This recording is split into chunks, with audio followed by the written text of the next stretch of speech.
আমরা জানি যে কি জেনে এসেছি এতদিন যে কোনো বস্তু কম্পনশীল বস্তু থেকে শব্দ উৎপন্ন হয়। ঠিক আছে, এইবার কোনো বস্তু যদি কম্পিত হয় সেই কম্পন মাধ্যমের কণাগুলোকে কম্পিত করে। কেমন? তাহলে সনকে উৎপন্ন যে কম্পন, মানে যে বস্তু থেকে শব্দ উৎপন্ন হচ্ছে, যে বস্তুটার কম্পনের ফলে শব্দ উৎপন্ন হচ্ছে, সেই বস্তুটার কম্পন মাধ্যমের কণাগুলোর মধ্যে সঞ্চারিত হচ্ছে। তাহলে মাধ্যমের প্রত্যেকটা কণাগুলো কম্পিত হচ্ছে। এইবার মাধ্যমের কণাগুলো সমষ্টিগত কম্পনের ফলে যে আলোড়ন সৃষ্টি হচ্ছে, সেই আলোড়নটা সনক থেকে শ্রোতার পর্যন্ত গিয়ে পৌঁছাচ্ছে। এই আলোড়নটা কি বলছি আমরা? তরঙ্গ। তাহলে তরঙ্গ কাকে বলবো? সনকে উৎপন্ন কম্পন মাধ্যমের কণাগুলোর মধ্যে সঞ্চারিত হয়, তার মানে মাধ্যমের কণাগুলো কম্পিত হয়। মাধ্যমের কণাগুলোর যে সমষ্টিগত কম্পন, সেই কম্পনের ফলে একটা মাধ্যমের মধ্যে একটা আলোড়ন সৃষ্টি হয়। সেই আলোড়নটা সনক থেকে যে শ্রোতা পর্যন্ত সেটা বিস্তার লাভ করে। সেই আলোড়নটাকে বলছি আমরা তরঙ্গ। কেমন? এক্ষেত্রে শব্দ তরঙ্গ। তরঙ্গ দুই প্রকার, একটা হচ্ছে অনুদৈর্ঘ্য তরঙ্গ, আর একটা হচ্ছে তির্যক তরঙ্গ। তির্যক তরঙ্গ কি সেটা খুব সহজভাবে বোঝা যায় যদি স্থির পুকুরে, কোনো জলাশয়ে যদি একটা ঢিল ফেলে দেয়া হয়, তাহলে আমরা কি দেখেছি? যে জায়গায় ঢিলটা পড়লো সেই জায়গা থেকে একটা ঢেউ সৃষ্টি হলো, একটা আলোড়ন সৃষ্টি হলো। সেই আলোড়নটা পুকুরের একদম পার পর্যন্ত পৌঁছে গেল। কিন্তু এর মানে এই নয় যে ওইখানকার যে কণাগুলো, যে জায়গায় ইট পড়েছে সেই জায়গার কণাগুলো যে ডিস্টার্ব হলো, সেই কণাগুলো গিয়ে পারে পৌঁছে গেল, তা নয়। প্রত্যেকটা পুকুরের জলের প্রত্যেকটা কণা কি হলো? কম্পিত হতে শুরু করলো। এখন যদি আমি একটা জলাশয়তে যদি পর্যায়বৃত্ত ভাবে কোনো ফোঁটা ফোঁটা যদি আমি জল ফেলি, কেমন?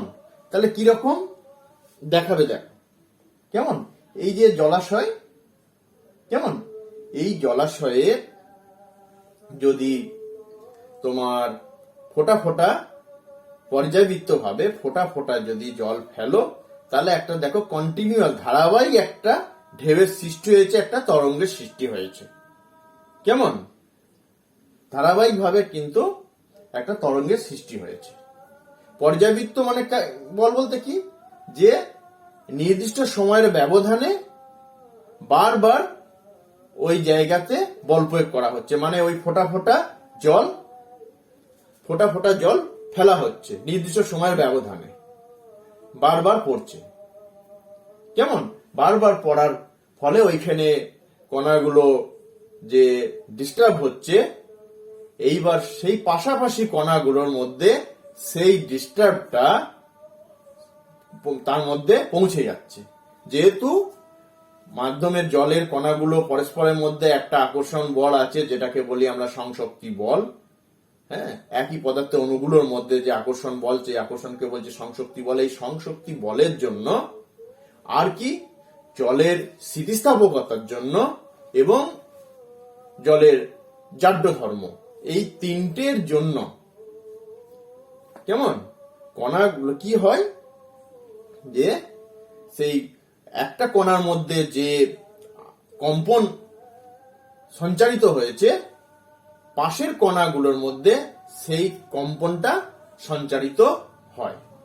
এইবার যদি আমি একটা কণাকে বারবার যদি আমি পর্যায়বৃত্ত বল প্রয়োগ করে তাকে যদি ডিস্টার্ব করতে থাকি, তাহলে সেই ডিস্টার্বটা মানে সেই পর্যাবৃত্ত বল বা সেই কণাটার যে কম্পন, সেই কম্পনটা আস্তে আস্তে তার পরপর কণাগুলোর মধ্যে সঞ্চারিত হবে এবং কণাগুলো তখন কাঁপতে থাকবে এবং সেই কম্পনটা যদি দেখা যাচ্ছে কম্পনটা এমন হচ্ছে আর আলোড়নটার গতি এমন হচ্ছে তারা পরস্পরের সঙ্গে লম্বভাবে অবস্থান করছে, মানে আলোড়নটা যেদিকে যাচ্ছে সেই দিক আর মাধ্যমের কণাগুলোর যে কম্পন, সেই কম্পনের পথটা যদি পরস্পর লম্বভাবে অবস্থান করে, লম্বভাবে থাকে, তখন সেই তরঙ্গটাকে বলবো আমরা তির্যক তরঙ্গ।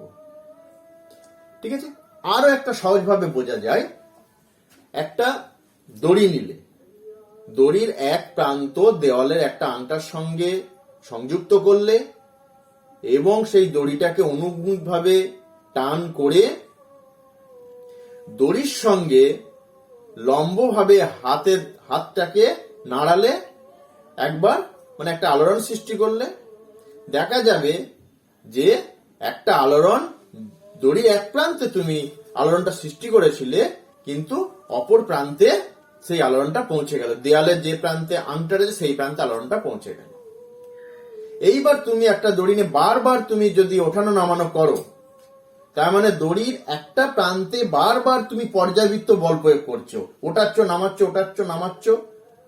কেমন?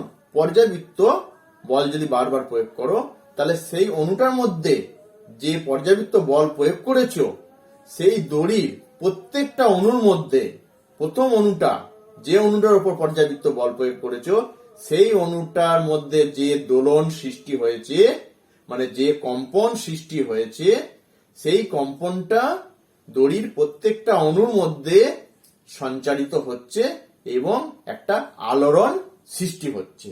সেই আলোড়নটা দড়ির অপর প্রান্তে পৌঁছে গেল।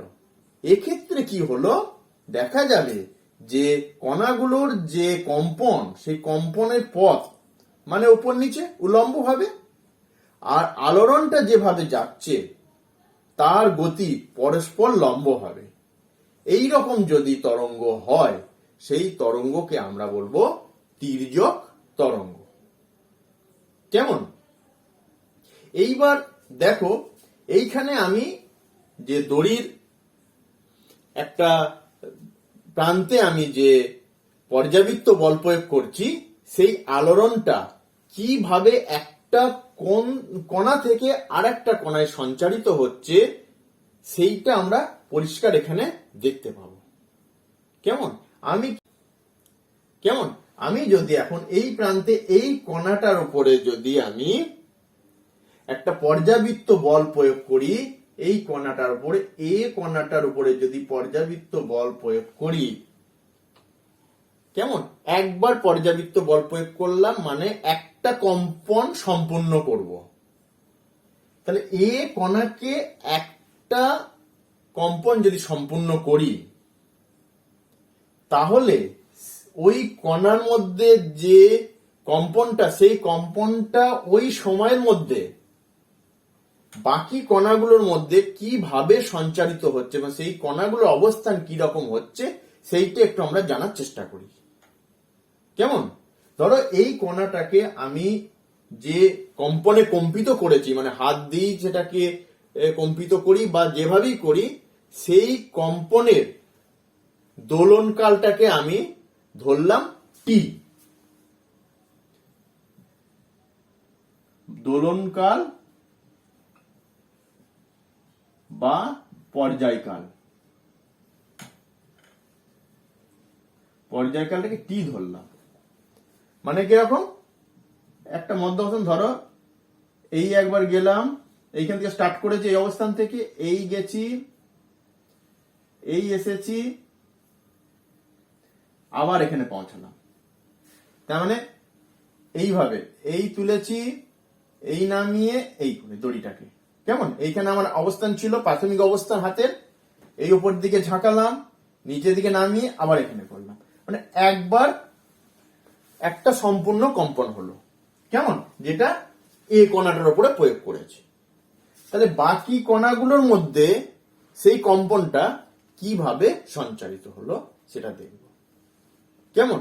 তাহলে এই যে একবার পূর্ণ যে কম্পন করলাম যে সময়কালে, সেই সময়কালটা কিন্তু আমরা বলবো দোলনকাল। একটা পূর্ণ কম্পনের জন্য যে সময় লাগে সেই সময়টাকে আমরা দোলনকাল বলছি বা পর্যায়কাল বলছি। সেটাকে 8 ভাগে ভাগ করলাম। কেমন? তাহলে কি করব, যে টোটাল টি কে আমরা 8 ভাগে ভাগ করলাম, তাহলে T/8। কেমন? T/8। এইবার এটাকে 8 ভাগে ভাগ করলে প্রথম ভাগটা কত হবে? প্রথম শুরু করেছিলাম তখন T=0। হ্যাঁ, তারপরেরটা হচ্ছে T/8। তারপরেরটা কত হবে? দ্বিগুণ 2T/8, তার মানে কত? T/4। তারপরের সময়টা কত হবে? T/8 ইন্টু 3, তাহলে 3T/8।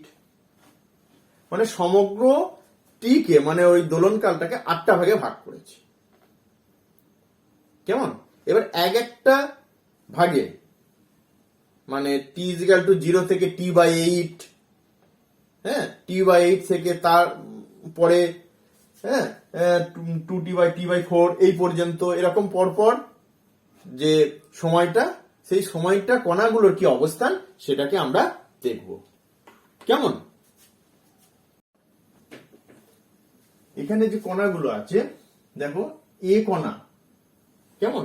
এ কণা হচ্ছে প্রথম যে স্ট্রিং এর মধ্যে বা দড়িটার মধ্যে প্রথম যে কণাটার উপরে আমি পর্যাবৃত্ত বল প্রয়োগ করছি।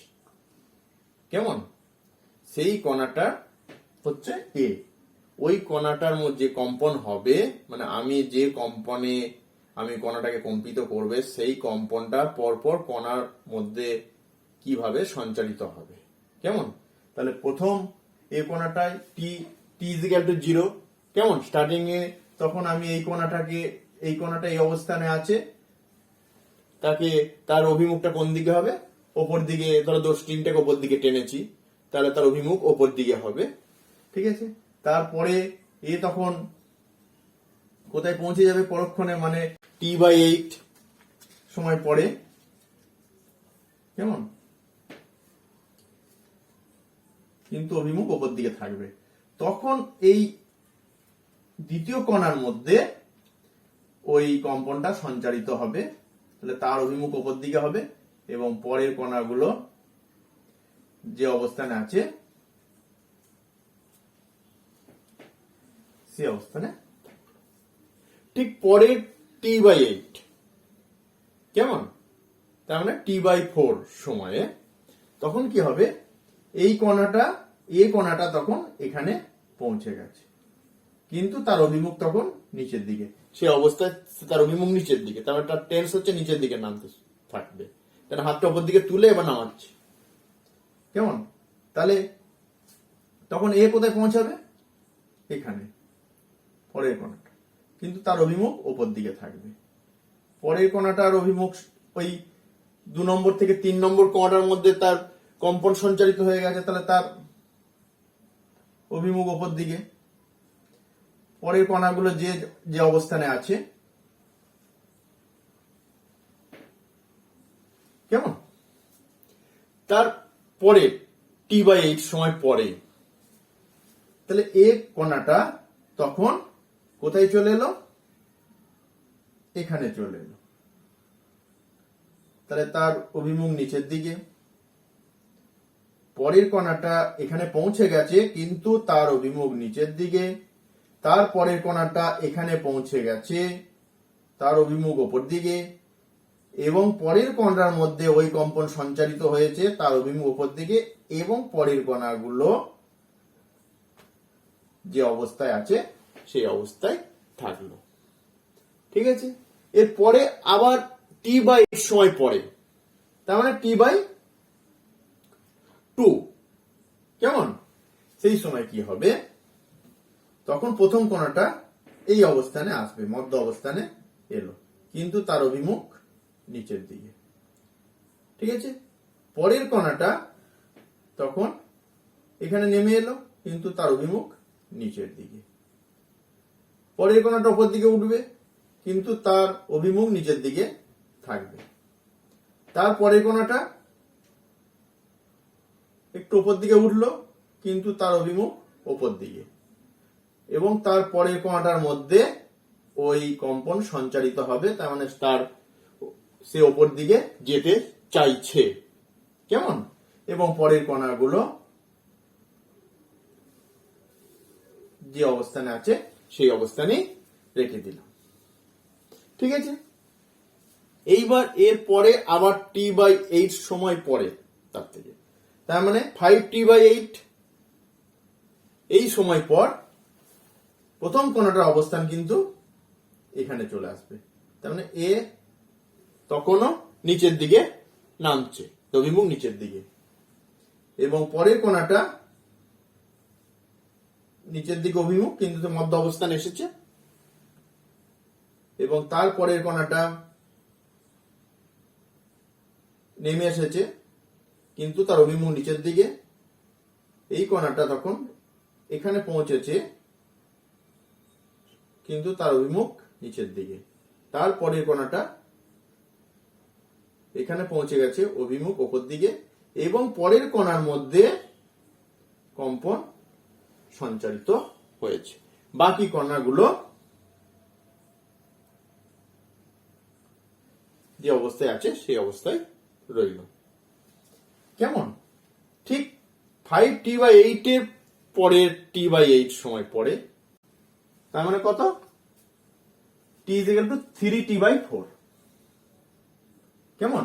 ওই সময়ে তখন দেখা যাবে যে প্রথম কণাটা এখানে পৌঁছে গেল, কিন্তু সে এবার অভিমুখ ওপর দিকে হবে, মানে স্ট্রিংটা নিচের দিকে নেমে হাতটা উপর দিকে তোলাই এই অবস্থায়। কেমন? এবং তার পরের কণাটা এখানে,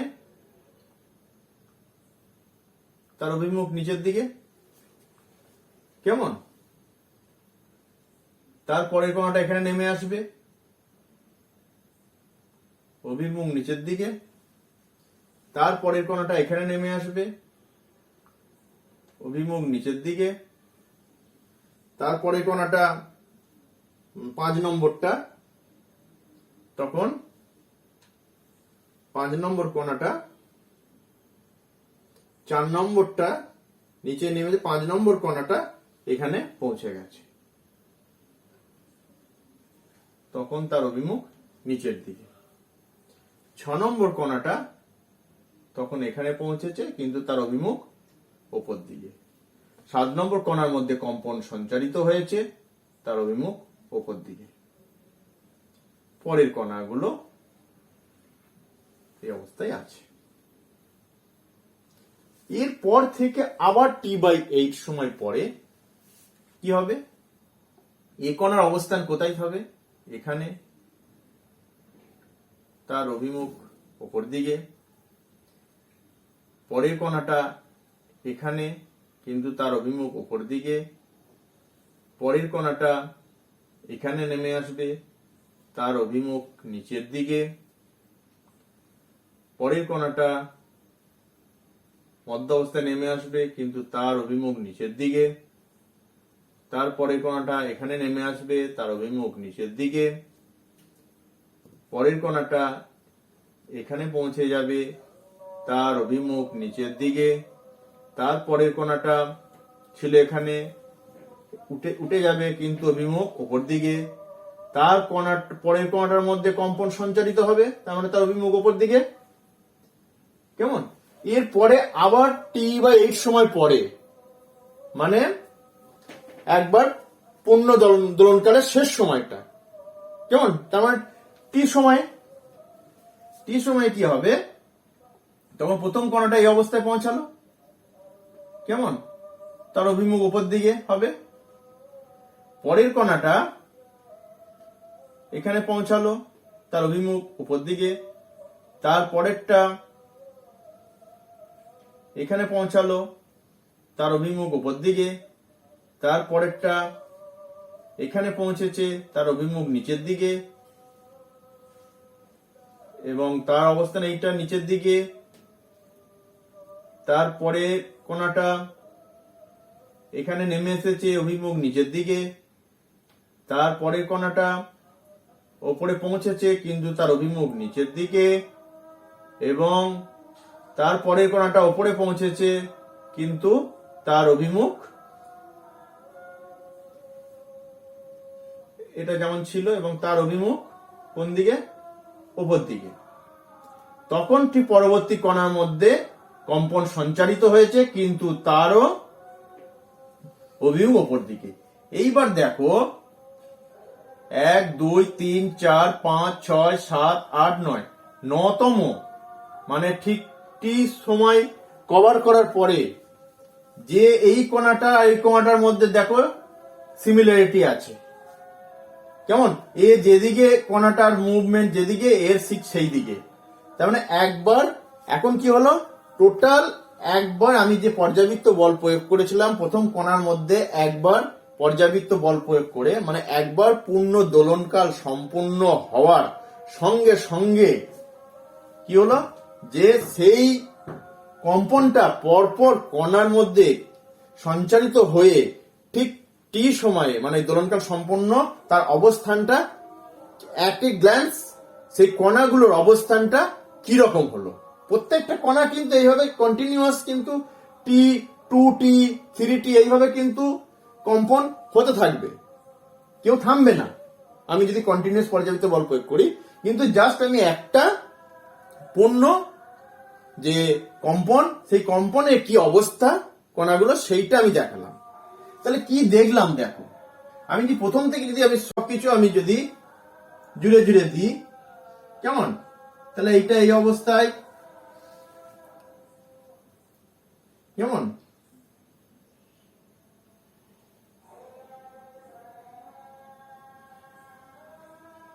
দেখো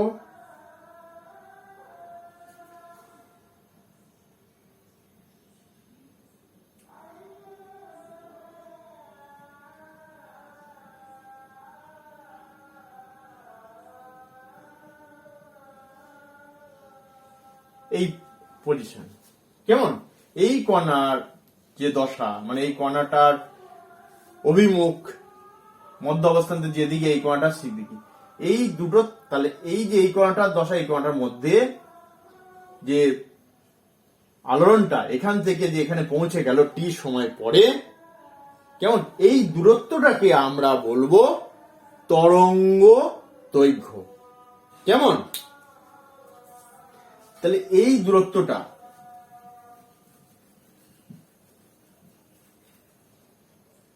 কেমন এইখান থেকে, তার মানে এই যে দূরত্বটা, এই দূরত্বটাকে বলবো আমরা তরঙ্গ দৈর্ঘ্য, যেটাকে ল্যামডা দ্বারা প্রকাশ করি,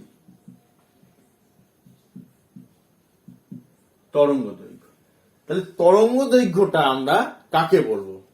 যখন মাধ্যমের সমষ্টিগত কম্পনের ফলে একটা আলোড়ন সৃষ্টি হয়েছে, সেই আলোড়নটা যখন তির্যক তরঙ্গের ক্ষেত্রে সেই আলোড়নটা যখন মাধ্যমের কণাগুলো কম্পনের সঙ্গে লম্বভাবে যখন তার অভিমুখটা সেই দিকে যাচ্ছে, সেই অবস্থায় একটা কণার, এই কণাটার যে কণার উপরে পর্যাবৃত্ত বল প্রয়োগ করা হয়েছে, সেই কণার একবার পূর্ণ কম্পনের ফলে সৃষ্ট আলোড়নটা যে দূরত্ব গেল, সেই দূরত্বটা কি বলবো আমরা তরঙ্গ দৈর্ঘ্য। কেমন? তাহলে আমরা পুকুরের ঢেউ বা দড়ির যে ঢেউ, কেমন, সেক্ষেত্রে তরঙ্গটাকে আমরা সবসময় আমরা কিভাবে প্রকাশ করেছি? এইভাবে আমরা তরঙ্গটাকে এইভাবে প্রকাশ করছি। আর কি বলছি, যে এইখান থেকে এই দূরত্বটা হচ্ছে তরঙ্গ দৈর্ঘ্য। কেমন? আবার যদি এই কণাটা এই মাথার মধ্যে যে দূরত্ব যদি হয়, এই দূরত্বটাকেও একই সেম দূরত্বই হবে যদি আমরা হিসেব করি।